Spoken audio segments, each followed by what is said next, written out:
G'day folks. For many of us who built World War II model aircraft in the 70s and 80s, the big 4-engine models were the top of the wish list. Now, while these weren't pocket money kits, I spent plenty of time looking at them, dreaming and hoping for Christmas. So today we're going to look at 4 of the B-17 kits that were available back in those days from Airfix, Revell, Matchbox and Hasegawa. We'll see what we think of them. It'll be nice to experience that nostalgia again. So we'll look at Airfix first. And the remarkable thing about this one, as you can see, it's still in its plastic, nearly 40 years after it was released. But we're going to change that right now.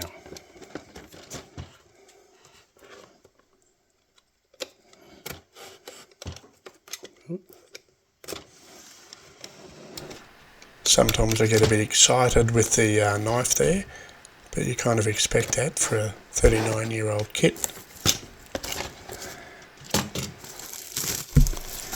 And it feels so good to get rid of that plastic and crack her open in a minute.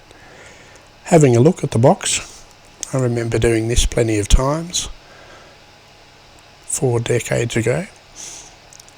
Airfix like photos rather than box art, but it still whet the appetite and was something to look forward to if you could get one.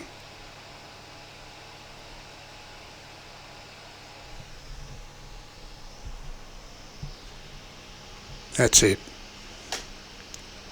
And opening her up, it's exactly what you would expect. All that silver, rivety goodness. Some fairly significant shape errors with the Airfix one, particularly around the cockpit and the top turtle deck, but did the job. And some fairly uncomplicated instructions with the decals and the little paint thing stuck to it. We'll have a closer look at the decals and the instructions a bit later. Little paint switcheroo thing, and the decals which did not age well at all.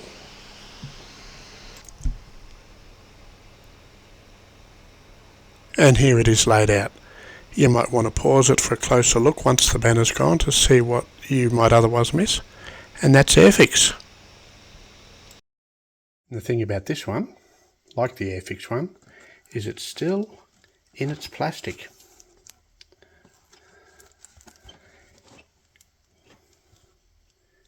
$6.95. But we are going to change that right now.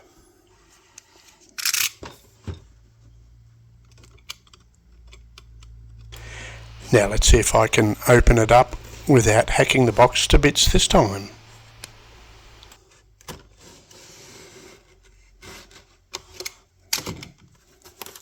There we go.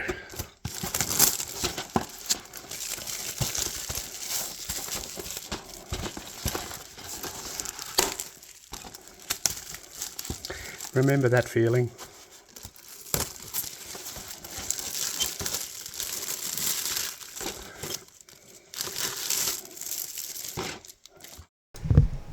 Now this one was particularly memorable for me because I was Christmas 1982 when I was 11 and I got this. Probably a bit too advanced for my abilities back then, which is why I may not have ever finished it. Oh look, it's moulded in colour. But it was a pretty exciting model to have at that age particularly. So I was pretty happy when I found this. Of course, Memphis Belle was a B-17F, not a B-17E, but that's a small point I suppose. And let's open her up for the first time, and that's exactly the way that I remember it. Even the plastic is different from plastic today. Fairly basic instructions, typical of the time. Heat damaged on one side, being Australia, where it's set against the bottom of the box. And the decals have aged better than the Airfix ones. Here we go. That's the stuff. Rip her open. This was one of the most fun parts Still is.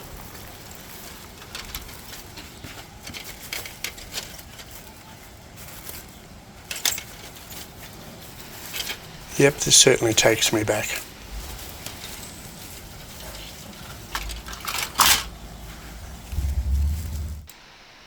And again, pause for a bit of a closer look if you want to zoom in.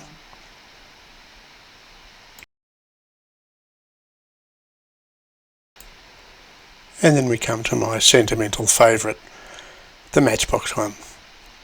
In grade 6 or year 6, 1983, the year I turned 12, this one sat at the top of the pile at the local Toy World toy shop. I think it was $9,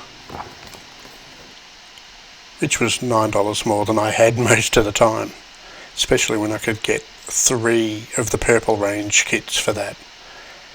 Some good colour schemes here, enough on the outside to appeal to a kid staring at the boxes, to pester someone. Here we go, open them up. 2 lots. We have a painting guide as well as an instruction sheet, as you'd expect from the bigger Matchbox models. And a more comprehensive decal sheet than the first 2.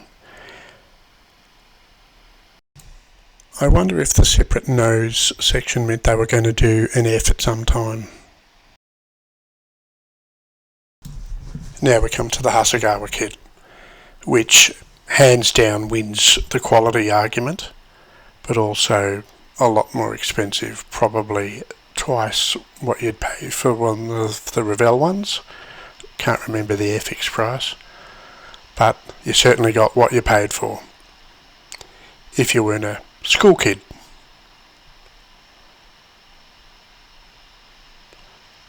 I didn't get a Hasegawa one until I was in the workforce myself.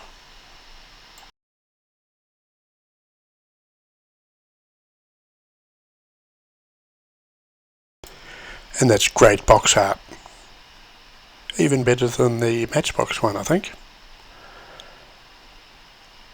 And the kit has Japanese instructions, must be a Japanese release, and it's very securely held in there. It's in the bag, which is stapled.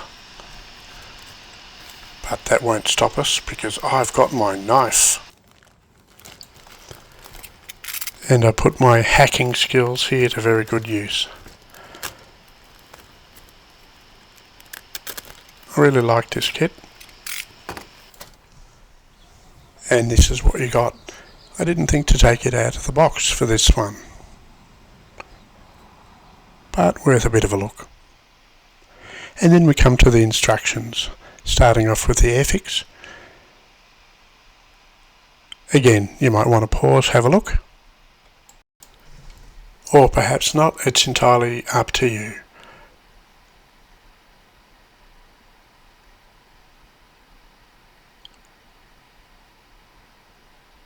And a bit more.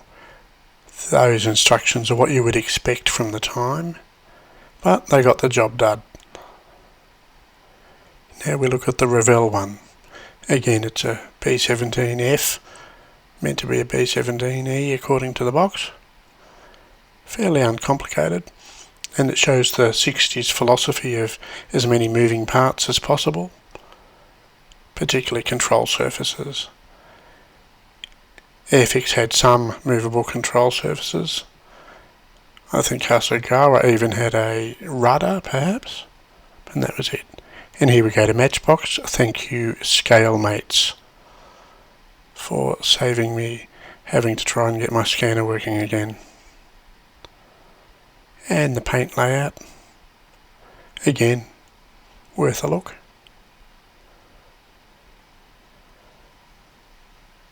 Fairly basic, but you get the idea. And then we come to Hasegawa, and like everything else, their instructions are first class. And these ones are the English instructions, which again came from shapeways.com. Thank you very much to the uploader and those hosting. Very polite too, there's lots of pleases and so on if you pause and have a bit of a look at the instructions. And their drawings were spot on as well, pretty much. And you also got this beautiful glossy sheet. So going the extra mile. And now we look at all of the decals together. The Airfix ones to begin with. They haven't aged well at all. Unlike the Revell ones from about the same time, which have aged very well. They look basically new. And then we come down to Matchbox, which are great for the younger modeler because a lot of the tricky bits they've given you as decals, like that rudder and the lines that go on the wings. Very handy. The basic standalone insignia for the Hasegawa one on a separate sheet from the aircraft particular markings, and I only noticed after looking at this that Hasegawa and Airfix portrayed the same aeroplane as one of Hasegawa's options. Now we look at the fuselages. Revell and Airfix, both moulds were 20 plus years old by this stage and they'd done a few, so there's a fair bit of flash as you can see, particularly on the Airfix one. But lots of rivets. I go on about rivets of course, but you know. And I think the Airfix one, particularly around the cockpit and that turtle decking, isn't as accurate as the Revell one. Some inaccuracies here and there with the shape, but you get that. And then Matchbox, again, I wonder if the separate nose meant they were one time going to do an F. Who knows? And of course the different gun positions showing one staggered and one not. Hasegawa on the bottom, Matchbox on the top. And you can see just how crisp and clean, particularly the Hasegawa one is. But the Matchbox one has pretty nice lines as well. I think Hasegawa's main inaccuracy was the top of the windscreen. Now we're looking at the wings. Revell and Airfix, rivety rivets.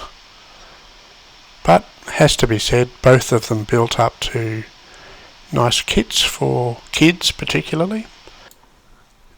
And I've even seen some built in more recent years that weren't completely terrible.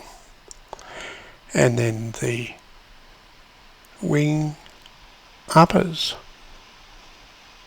of Hasegawa and Matchbox.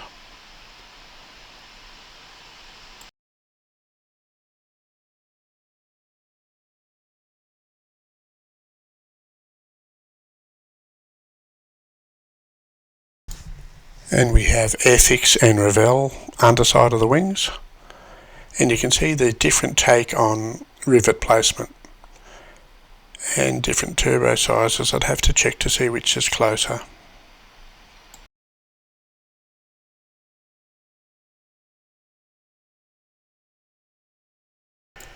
One thing that I really liked about Matchbox was green wing uppers, grey lowers, grey fuselage, and lots of parts in black. Of course it didn't allow for the grey under fuselage, but it certainly meant you could put it together, didn't have to worry about painting the whole thing, and chuck the decals on. Now we have Airfix and Revell engines.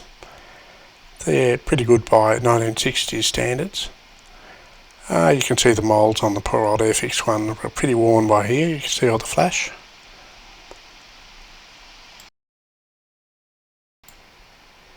Then we have Matchbox in black and Hasegawa in very light grey. Pretty basic, Matchbox particularly, but also Hasegawa. Good old aftermarket. And then we have Hasegawa cowl in the grey and Matchbox cowl in the olive. And now we've got Airfix and Revell's propellers. Bit of flash and slight different shapes. I'm not sure if one went for paddle blade or not. And then we've got Hasegawa and Matchbox. both of which spun. Now we've got Aircrew. This is Airfix, didn't have any for Revell. And then Hasegawa in the light grey have a ground crewman, nice touch. Matchbox in black. So thank you so much for joining me. It's been great to bring these 4 models that were available to us back in the 70s and 80s. See what we think. Please let me know what you think. And please do feel free to give me suggestions and comments and things, and like and subscribe and all that stuff. Now I just thought I would add this because I thought I'd show you someone who's been along with me the whole time. This is Miss Millie on her spot. Cheers.